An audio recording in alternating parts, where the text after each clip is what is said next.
Sveiki, mano brangieji. Šiandieną turėsime gegužės mėnesio prognozę. Noriu pradžiuginti, kad retrogradinis Merkurijus ir Venera gegužės mėnesį mūsų jau nebeveiks.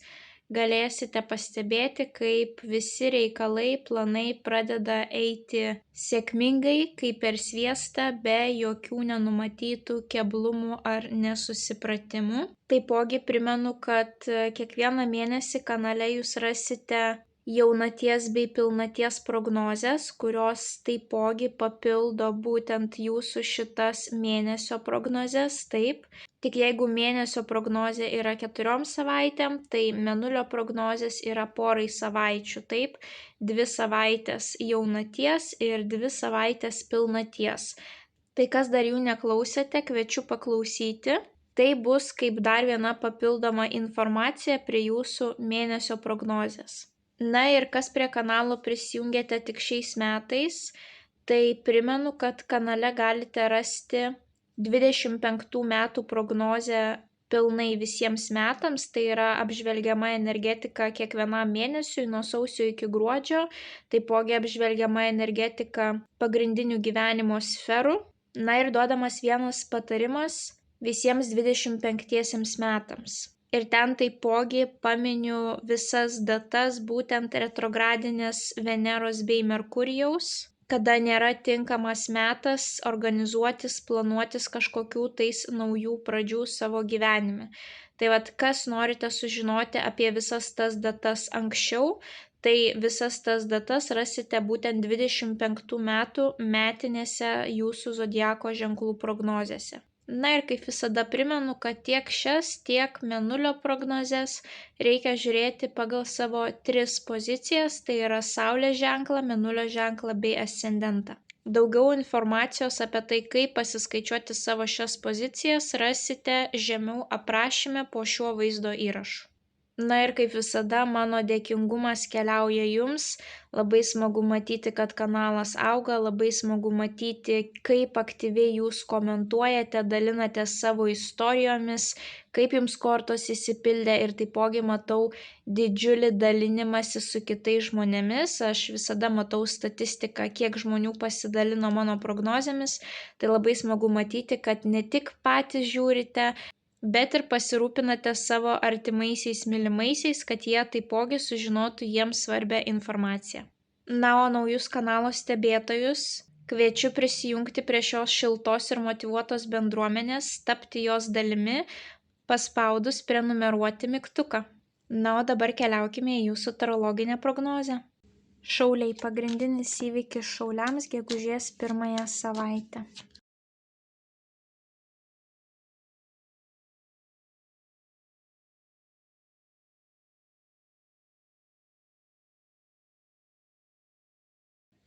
Mėnulio žinutė šauliams apie jų gegužės mėnesį. Bei vienas patarimas šauliams apie jų gegužės mėnesį. Šauliai, panašu, kad jūsų mėnesis bus ramus. Jūs tiesiog fokusuositės į darbą, darbinius reikalus ir toliau kaip įprastai dirbsite. 1 savaitę jums iškrenta 2 karaliai, tai yra lazdų karalius ir monetų karalius. Tai vat lazdų karalius greičiausiai būsite jūs arba kitas ugnies stichijos vyrukas, tai yra šaulys, liūtas arba avinas. Na, o monetų karalius tai bus žemės stichijos vyras, tai yra ožiaragis, mergelė arba jautis. Tai kažkas vyks tarp šitų 2 vyrų. Jeigu esate moteris, tai gali būti, kad jūs būsite į tų 2 vyrų santykius kažkaip tais įtraukta. Jeigu esate vyrukas, tai greičiausiai tai būsite jūs ir turėsite svarbių kažkokių reikalų būtent su monetų karaliumi. Monetų karalius gali būti būtent tų 3 zodiako ženklų vyrukas, arba jisai gali būti žmogus dirbantis finansų sferoje, arba žmogus atsakingas už jūsų finansus, tai yra jūsų darbdavys. Tai gali būti svarbus pokalbis būtent jūsų ir jūsų darbdavio.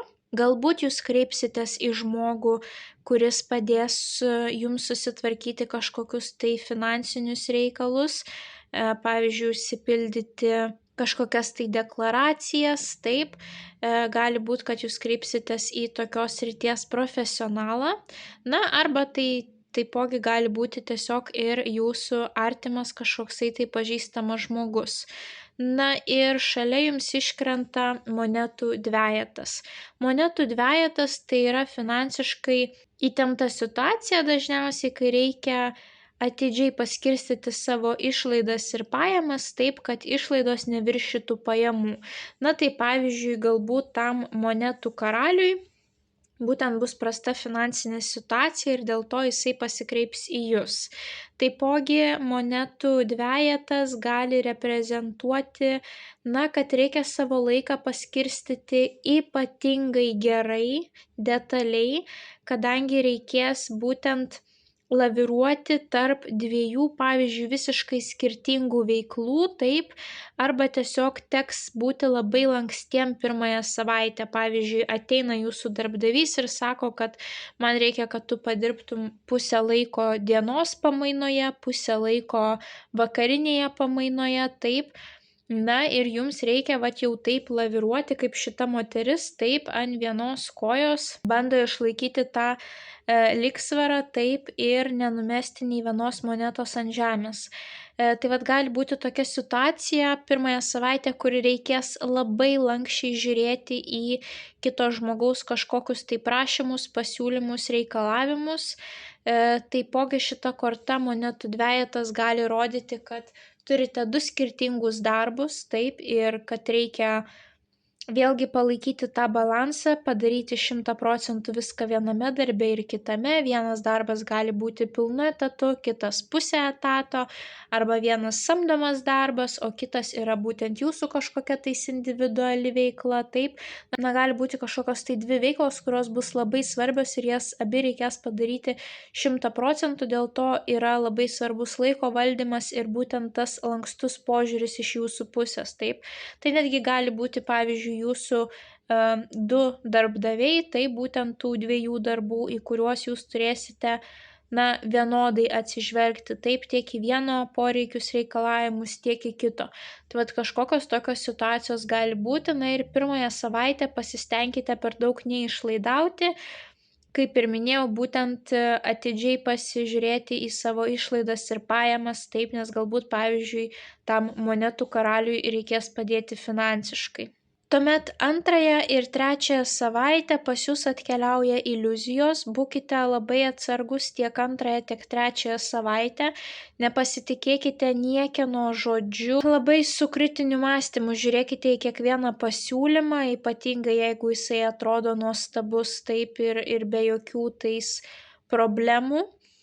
Kadangi antrąją savaitę jums iškrenta monetų tūzas, kuris rodo finansinės galimybės, finansinius pasiūlymus, galbūt papildomos pajamos, jums, pavyzdžiui, pasiūlys taip ar papildomai užsidirbti ir jums šalia dar iškrenta taurių devynetas, kuris rodo didžiulį džiaugsmą, pasitenkinimą, kad jums galbūt iškrito šitas šansas, kad jūs turite tokią galimybę, taip, galbūt kažkokia tais verslo idėja, gal kažkas pasiūlė, taip, galbūt kažkokių tais mokslų studijų idėja kažkas pasiūlys, bet per vidurį iškrenta kardų septynetas, o kardų septynetas rodo, kad dalis informacijos nuo jūsų nuslėpta. Tai greičiausiai visa situacija, na, labai pasaldinta, kad jums atrodytų labai nuostabus variantas, nors iš tikrųjų ten nieko gero nėra. Tai neskubėkite pasirašyti kontraktų, neskubėkite priimti darbo pasiūlymų.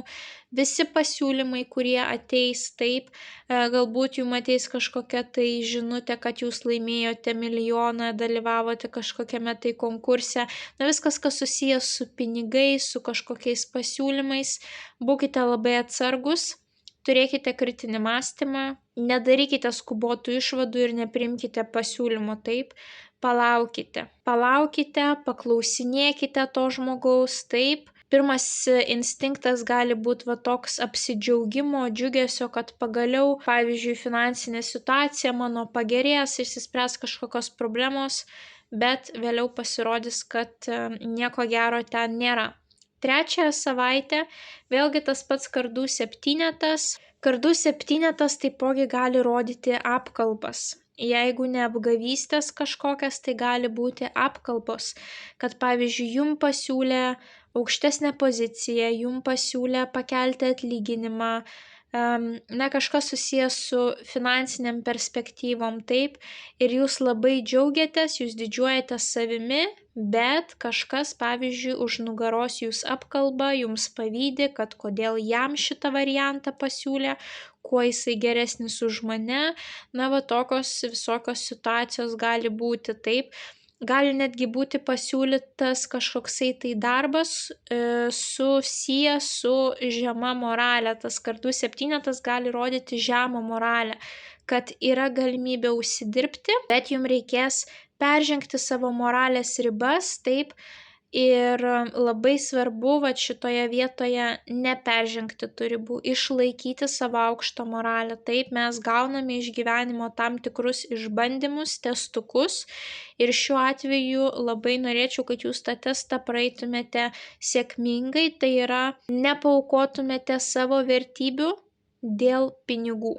Taip, jūs turite išlaikyti aukštą moralę, tuomet ir pinigai jums ateis kaip dovana už tai, kad jūs nepamynėt savo vertybių, niekieno neapgaudinėjot ir nepasirašėt jokiems nelegaliems dalykams. Trečiąją savaitę vėlgi tas pats kardų septynetas iškrenta. Ir šalia iškrenta taurių septynetas taipogi yra iliuzijų korta. Čia mes turime apgavysčių, žemos moralės, apkalbų kortą, čia mes turime iliuzijų kortą. Taip, kai šitos dvi kortos susijungia, tai yra dar stipresnis tokio rūko ant akių efektas. Ir šalia mes dar turime taurių riterį, kuris atsakingas už meilės reikalus, už įsimylėjimą, už rožinius akinius ant akių, kai mes esame taip prisisvaigę, apsvaigę nuo meilės ar nuo kažkokių tais vilčių, taip, kažkas gal kažką mums prižada ir mes taip patikim, kad mes visą tai gausim, bet šiuo atveju visos trys kortos rodo, nepasitikėkite žmonėmis, nepasitikėkite jų kalbomis ir neatverkite savo kortų, neatverkite savo jausmų trečiąją savaitę. Tai gali būti, trečiąją savaitę tai gali būti asmeniniai santykiai, kažkokios tai naujos simpatijos, nepasiduokite tiems gundimams, nėra čia gero varianto, taip, jūs matysite viską per rūką, per rožinius akinius, tiesos jūs nematysite. Ir taipogi taurių septynetas rodo pasirinkimus, taip, kad galbūt jums reikės rinktis iš tam tikro kiekio variantų, nesvarbu kokia gyvenimo sritis, bet dalis variantų būtent gali būti su kažkokiu tai apgavystės prieskoniu, taip, tai geriau trečiąją savaitę nepriiminėti sprendimo, jeigu jūs turite pirkti kažką tais, kažkokie tais brangus pirkiniai, nekilnojamas turtas, automobiliai, neskubėkite, taip, ar naujas darbas, viską išsianalizuokite, visų išsiklausinėkite, paskaitykite atsiliepimus internete, pakalbėkite su jau ten dirbančiais darbuotojais, kažkas kažkur gali būti užslėpta, ką jums labai svarbu žinoti, taip. Tai tiek antrąją, tiek trečiąją savaitę pajunkite savo kritinį mąstymą. Galite aptarti tos įvykius ir su savo artimaisiais, taip, kurie visada yra jūsų pusėje. Tai aptarkite su jais, kad galbūt jūs kažką tais pražiopsosite, ką jie galėtų pastebėti. Ir paskutinėje savaitę panašu, kad ramiai keliausite savo tikslų link, savo finansinių reikalų sėkmės link. Jums iškrenta monetų aštuonetas. Monetų aštuonetas tai yra žmogus savo srities profesionalas, sėdi ir kaip įprastai kala tas monetas, priiminėja užsakymus, vykdo užsakymus, žmogus mėgaujasi savo darbu, jisai yra savo srities specialistas, pas jį žmonės kreipiasi per rekomendacijas, taip, vienas kažką pasidarė, kitas pamatė, paklausė, kur tu pasidarei, ir tokiu būdu per rekomendacijas pas šitą žmogų gali ateiti vis nauji ir nauji klientai. Ir visi nori imti tas prekes ar paslaugas būtent pas jį, nes tikrai jau žmonės aplinkiniai vertina jo gebėjimus, jo kompetencijas, jo produktų ar paslaugų rezultatą. Tai gali būti ir labai kruopštus darbas paskutinėje savaitę, kur reikės labai gilintis į detalės, bet jūs mėgausitės tuo darbu. Gali būti, kad netgi pas jūs kažkas tai mokysis, nes jūs esate profesionalas ir jūs savo žiniomis dalinsitės su kitais žmonėmis. Taip, taipogi gali būti, kad jūs ateisite pas savo srities profesionalą pasimokyti, taip, bet va čia yra žmogus, savo srities profas, kuris dirba tai, ką mėgsta ir jam labai puikiai sekasi ir jisai turi pripažinimą, galbūt netgi jūs kažkas pagirs, kad šitas darbuotojas išsiskiria iš kitų, šitas darbuotojas ypatingai kruopštus, ypatingai atsakingas. Ir dar iškrenta monetų riteris. Monetų riteris rodo, kad jūs stabiliai, lėtai, bet užtikrintai einate savo tikslų link. Tai reiškia, jūs tobulinate savo žinias, kaupiate žinių bagažą. Jūs dirbate kasdieną, jūs rodote aukštą kokybę ir su laiku jūs pasieksite savo finansinių tikslų. Taip, viskas ramiai einasi kaip po senoviai, kaip ir turėtų būti. Ir viduryje jums iškrenta lazdų dama, ugnies ženklo moteris, liūtas avinas šaulys, kuri kažkaip bus susijusi būtent su jūsų šitais darbais ir finansiniais žingsneliais. Galbūt jinai jums pasiūlys daugiau darbo, galbūt jinai pagirs jūs lyginant su kitomis kolegomis. Galbūt jinai jums pasiūlys kažkokias tai studijas, galbūt jinai jums pasiūlys papildomai užsidirbti, galbūt jinai jūs rekomenduos dar kam nors, taip. Šita moteris galbūt netgi jūs stumtels į priekį, kadangi jinai labai mėgsta įsakinėti arba dirbti kažką tais fiziškai. Tai galbūt jinai jums duos kažkokį postumį eiti į priekį, o galbūt jinai jūs dar kažko papildomai pamokys ir tai leis jums žengti dar laipteliu aukštyn taip savo karjeroje. Bet panašu, kad paskutinioji savaitė bus rami, tiesiog fokusuositės į gerą kokybišką darbą ir ramiai dirbsite. Pirmoji savaitė, būtent kaip sakiau, atidžiau skirstyti savo finansus ir gali būti, kad tiesiog reikės lankščiau žiūrėti į savo darbus, taip ir turėsite tikrai ne vieną darbą. O antroji ir trečioji savaitė, tai kaip ir minėjau, kritiškai vertiname kiekvieną pasiūlymą, neskubame pasirašyti jokių kontraktų, greičiausiai pamatysite, kad nėra ten pilnai tiesos arba tie pasiūlymai yra susiję būtent su kažkokiamis tai nelegaliomis ar žemos moralės veiklomis. Ir jūsų mėnulio žinutė puikiai susijusi su antrąja ir trečiaja savaitė. Tavo intuicija, tavo supergalia kosminė išmintis, nenustok ją naudotis. Tai greičiausiai jūs net savo intuiciją pajusite, kad antrąją, trečiąją savaitę žmonės kalba, tos kalbos toli niekur neina, taip. Būtent tas kardų septynetas čia ir čia, tai greičiausiai jūsų net nuojauta jums pasakys, kad kažkas ten yra negerai, nepasitikėk tuo, ką tas žmogus šneka. Ir patarimas mėnesiui, jums iškrenta lazdų trejetas. Lazdų trejetas rodo, kad eikite savo tikslų link, jūs jau turite kažkokį sprendimą, tai eikite savo tikslų link, ženkite tą pirmąjį žingsnį, nelaukite, kol kažkas kažką pasiūlys, dėkite visas pastangas, taip, studijuokite, gilinkite savo žinias, gerinkite savo paslaugų prekių kokybę, auginkite savo atsakomybės jausmą, taip, būkite paslaugesni, tiesiog darykite viską taip, kad eitumėte į priekį, kad ateityje turėtumėte dar geresnę karjerą, dar aukštesnius finansus, nebijokite išeiti iš savo komforto zonos, nebijokite pabendrauti su žmonėmis, nebijokite pareklamuoti savęs, parodyti savo darbo, taip, savo darbo etikos, kaip jums sekasi dirbti, kokios jūsų prekės, kokios jūsų paslaugos. Žodžiu, eikite į priekį, stenkitės kiekvieną dieną, nebijokite pareklamuoti savęs, parodyti, kaip jūs dirbate, taip, ir nebijokite apskritai išeiti į viešumą ir parodyti savęs. Tai vat tokia jūsų prognozė. Panašu tiesiog, kad visą mėnesį dirbsite, bet pasisaugokite tiesiog 2 ir 3 savaitę žemos moralės žmonių ir saugokitės visokių apgavysčių socialinėse tinkluose, taip, kažkokių tais elektroninių laiškų nepatikimų, SMS žinučių, nespauskite jokių nuorodų. Na ir aišku, prisiminkite, kad jūsų intuicija yra būtent ta jūsų supergalia ir kad ji ir taip jūs nuo visko gali apsaugoti, tik pasikliaukite ją. Tai šauliai linkiu didžiausios sėkmės gegužės mėnesį, nepamirškite paspausti patinka mygtuko, komentare parašykite bent jau širdelę, nepamirškite pasidalinti prognoze su artimaisiais, kuriems jį galėtų būti aktuali.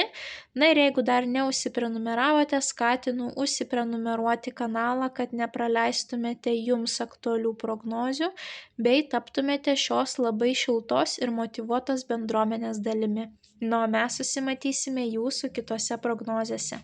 Ate, ate.